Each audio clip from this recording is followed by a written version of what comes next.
दोस्तों, भारत शुरू से ही अपनी तेल की जरूरतों के लिए अंतर्राष्ट्रीय बाजार पर निर्भर रहा है, जिसके तहत हम कभी रूस से तो कभी सऊदी अरब और खाड़ी देशों से अपनी तेल की जरूरत को पूरा करते आए हैं। भारत हर साल $100 बिलियन से भी ज्यादा की रकम खर्च करता है केवल अपनी ऊर्जा की जरूरतों को पूरा करने के लिए, जो कि बिना किसी शक के भारत का सबसे बड़ा आयात है। लेकिन दोस्तों, अब भारत एक काफी बड़ा कदम उठाने जा रहा है, जिससे शायद भारत अपनी तेल की निर्भरता पूरी तरह से खत्म कर सकता है। और अगर भारत का यह अभियान सफल हो जाता है तो भारत स्वदेशी रूप से तेल और नेचुरल गैस का उत्पादन काफी बड़े स्तर पर कर पाएगा। दरअसल दोस्तों, भारत अपने देश में मौजूद 26 इलाकों और ब्लॉक्स को तेल और नेचुरल गैस के एक्सप्लोरेशन और प्रोडक्शन के लिए इंटरनेशनल कॉम्पिटिटिव बिडिंग के तहत प्राइवेट कंपनियों को देने वाला है, जिससे इन इलाकों में तेल और नेचुरल गैस की खोज की जा सकेगी और भारत स्वदेशी रूप से तेल का उत्पादन कर सकेगा। आपको ये बात जानकर काफी ज्यादा हैरानी होगी कि भारत जिन 26 ब्लॉक में तेल और नेचुरल गैस की खोज के लिए प्राइवेट कंपनियों को आमंत्रित कर रहा है, उनका कुल एरिया लगभग 2.23 लाख स्क्वायर किलोमीटर का है। यानी कि भारत अब अपने देश में साउथ कोरिया के मुकाबले भी 2 गुना एरिया में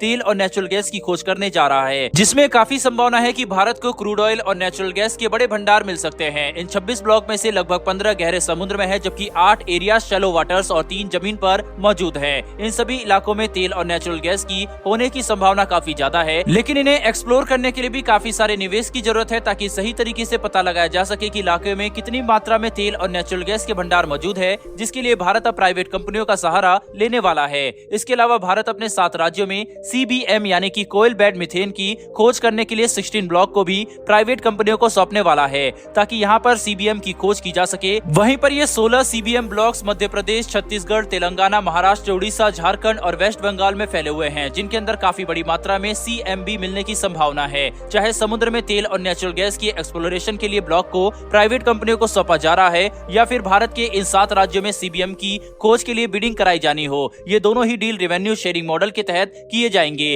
यानी कि जो भी प्राइवेट कंपनी इन ब्लॉक में एक्सप्लोरेशन के लिए भारतीय सरकार से डील को हासिल करेगी, उन्हें भारत की सरकार के साथ अपने रेवेन्यू शेयर करने पड़ेंगे, और जो कंपनी भारतीय सरकार को सबसे ज्यादा रेवेन्यू देगा, भारत उसे ही इन विशाल इलाकों में एक्सप्लोरेशन करने का मौका देगा। दोस्तों, इस बार भारत इतने बड़े इलाके में तेल और नेचुरल गैस की खोज करने वाला है कि यहाँ पर इनके भंडार मिल जाए, इसकी संभावना काफी ज्यादा है, क्योंकि समुद्र में अक्सर तेल मिलने की संभावना काफी ज्यादा होती है। ऐसे में अगर भारत के इन 26 ब्लॉक में, जो कि 2.23 लाख स्क्वायर किलोमीटर के इलाके में फैले हुए हैं, हमें काफी बड़ी मात्रा में तेल और नेचुरल गैस के भंडार मिल जाते हैं, तो ये भारत के लिए बहुत बड़ी अच्छी खबर होगी, क्योंकि इससे भारत अपनी तेल की निर्भरता को अंतर्राष्ट्रीय बाजार पर भी काफी ज्यादा कम कर सकता है। बहरहाल बढ़ते हैं हमारी दूसरी खबर की तरफ। तो दोस्तों, भारत के commerce and industry minister Piyush Goyal ने चेन्नई में हो रही एक्सपोर्टर्स कॉन्क्लेव के दौरान भारत के निर्यात और अर्थव्यवस्था पर एक काफी बड़ा बयान दे दिया है। दरअसल दोस्तों, पीयूष गोयल जी ने ये बात साफ तौर पर कही है कि साल 2030 तक भारत का निर्यात $2 ट्रिलियन से भी ज्यादा का हो जाएगा, जो कि भारत की मौजूदा अर्थव्यवस्था का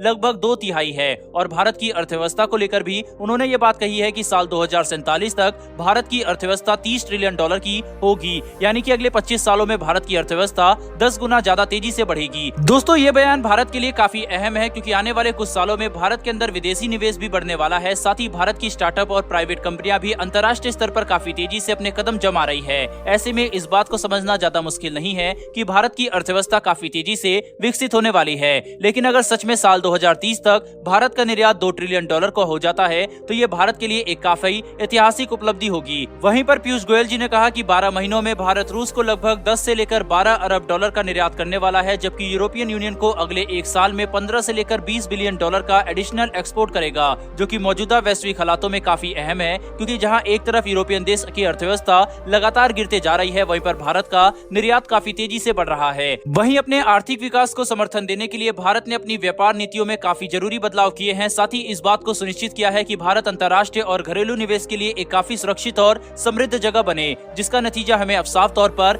भारतीय अर्थव्यवस्था पर देखने को मिल रहा है, जहां पर भारत की अर्थव्यवस्था चीन और अमेरिका जैसे देशों को भी पीछे छोड़ते हुए सबसे तेजी से ग्रो कर रही है। इस पर दोस्तों आपकी क्या राय है, कमेंट बॉक्स में लिखकर जरूर बताइएगा। वर्ल्ड अफेयर्स और डिफेंस से जुड़ी ऐसी वीडियो के लिए चैनल को सब्सक्राइब करके बेल नोटिफिकेशन को अवश्य दबा ले, जिससे हमारी आने वाली ऐसी वीडियो आप तक सबसे पहले पहुंच सके। फिर मिलेंगे ऐसी एक नई वीडियो के साथ। धन्यवाद। जय हिंद।